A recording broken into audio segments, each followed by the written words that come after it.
अस्सलाम वालेकुम। आज हम आपके साथ शेयर कर रहे हैं बहुत ही मज़ेदार, बहुत ही टेस्टी नमकीन प्याज गोश्त की रेसिपी। बहुत ज़्यादा मज़े का ये बनता है, महफ़िलों की जान है, ये दावतों की जान है।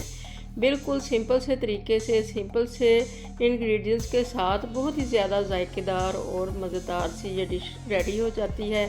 जितने कम मसाले डालेंगे उतना ही सालन मज़ेदार बनता है और खाना सबको ज़्यादा पसंद आता है और उसकी जो ओरिजिनल जायका होता है वो निकल के आता है।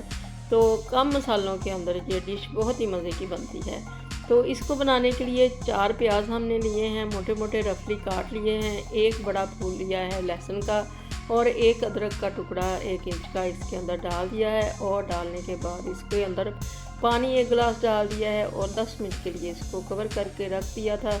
और अब ये गल चुका है। गलने के बाद इसके अंदर हमने डाल देनी है सब्ज़ मिर्चें। अपने टेस्ट के अकॉर्डिंग डाल लें, जितना आपको नमक मिर्च मसाले अच्छे लगते हैं, मतलब जितनी मिर्चें अच्छी लगती हैं उतनी डाल लें। सब्ज़ मिर्चों का टेस्ट इसमें बहुत अच्छा लगता है। तो ये हमने डाल के इसको ग्राइंड कर लेना है, पेस्ट बना लेना है। ये हमने मटन लिया है 1 kg और बीफ के साथ भी ये बना सकते हैं और चिकन के साथ भी। तो इसके अंदर हमने इतना पानी डाल देना है जितना कि ये अच्छा सा गल जाए, गोश्त बहुत अच्छा सा गल जाए और पानी भी थोड़ा बहुत यखनी भी रह जाए। तो इसके अंदर हमने हल्दी डाल दी है 1 टीस्पून से थोड़ी कम है, 1 बड़ी इलायची डाल दी है और 1-2 हमने इसके अंदर सिनेमन स्टिक्स डाल दी थी। और इसको इतनी देर पका लिया है कि हमारा जो गोश्त है ये अच्छी तरह से गल जाए। बहुत अच्छा सा गला होगा तो इस डिश का मज़ा आएगा। तो इसमें जो हमने साबुत मसाले डाले हैं वो इस स्टेज पे हम निकाल लेंगे, क्योंकि ये बाद में ग्रेवी में मिल जाएंगे तो ये मुंह में आएंगे तो अच्छे नहीं लगेंगे। तो ये हमने सारे ही निकाल लेने हैं और गोश्त को भी चेक कर लेते हैं। बहुत अच्छा सा ये गल चुका है। तो इसको अब हम नथार लेंगे, जो यखनी है इसको अलग कर लेंगे और गोश्त को अलग कर लेंगे। तो इसको रखते हैं साइड पे और अब बनाते हैं मसाला। मसाले के लिए हमने ये तकरीबन हाफ कप से भी थोड़ा कम लिया है ऑयल। इसके अंदर हमने ये डाल दिया है सारा जो हमने लहसुन प्याज वगैरह का पेस्ट बनाया था वो। ऑयल इसके अंदर हमने कम डाला है क्योंकि जो हमारा गोश्त था वो भी काफ़ी चिकनाई वाला था, उसके अंदर चर्बी थी। तो चर्बी वाले गोश्त के साथ ये बनाएंगे तो ये बहुत ज़्यादा मज़े का बनेगा। मीडियम फ्लेम के ऊपर इसको हमने अब अच्छी तरह से भूनना है। ये मसाला जितना अच्छा भुनेगा उतना ही इसका अच्छा टेस्ट आएगा, क्योंकि ये कच्चे थे प्याज वगैरह, वैसे ही हमने इनको गलाया है।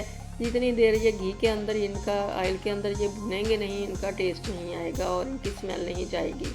तो ये बहुत अच्छा सा अब भुनने पे आ चुका है। बहुत अच्छा सा पानी इसके अंदर से ड्राई हो चुका है और ऑयल सेपरेट हो रहा है। जैसे जैसे ऑयल सेपरेट होगा तो फिर ये बहुत अच्छा सा भुन जाएगा। तो ऑयल सेपरेट हो चुका तो हमने इसके अंदर जो गोश्त को हमने गला के रख लिया था वो डाल दिया है और यखनी को अलग रख लिया है।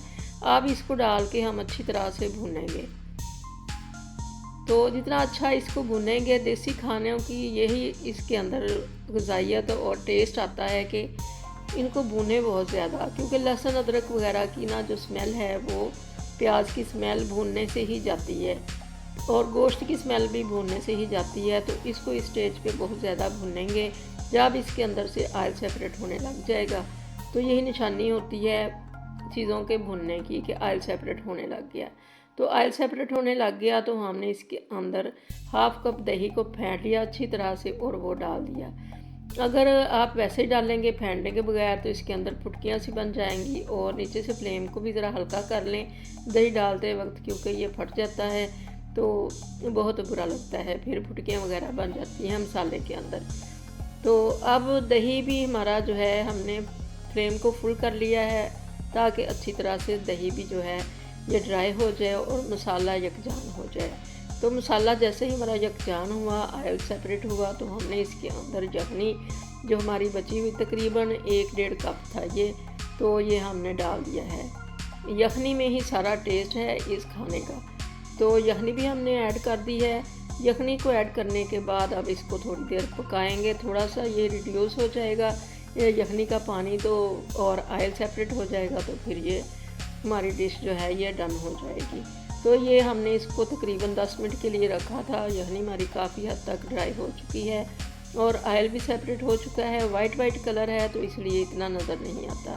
तो इसके ऊपर हमने जूलियन कटे हुए थोड़े से अदरक और सब्ज़ मिर्चें ऐड कर दी हैं। ये बहुत ज़्यादा मज़े की और ये खाने को हज़म करने के लिए भी बहुत अच्छा होता है। जो कच्चा अदरक हम ऊपर से डालते हैं, खानों को हाजमे के लिए बहुत मुफीद है ये। तो ये हमारी डिश रेडी हो चुकी है। ऊपर से इसके ऊपर लेमन स्लाइसेस डाल दें हमने। अंदर भी एक लेमन निचोड़ा था तो वो स्किप हो गई है वीडियो। तो ये देखिए कितनी अच्छी लुक आई है। दावत की जान तो इसने खुद ही बनना है क्योंकि ये बहुत ज़्यादा लजीज नज़र आ रहा है और होता भी ये लजीज है। आप एक बार बनाएंगे तो आप इसके फ़ैन हो जाएंगे। तो इतनी मज़ेदार डिश, और इसके अंदर बिल्कुल थोड़े से लेस मसाले गए हैं, बहुत थोड़े से मसाले इसके अंदर गए हैं, कोई ज़्यादा मसाले नहीं इसके अंदर गए। हाँ, काली मिर्चें इसके अंदर हमने 1 टीस्पून एंड पे डाली थी, वो स्किप हो चुकी हैं। काली मिर्चें इसके अंदर ज़रूर डालिएगा, वो इसके टेस्ट को बहुत ज़्यादा इन्हेंस कर देती हैं, तो इसका मज़ा दुबाला हो जाता है। तो इस तरह से आप भी बना के देखिएगा। अल्लाह करे आपको ये रेसिपी बहुत ज़्यादा पसंद और आपकी बहुत अच्छी बने। दुआ में याद रखिएगा। अल्लाह हाफिज़।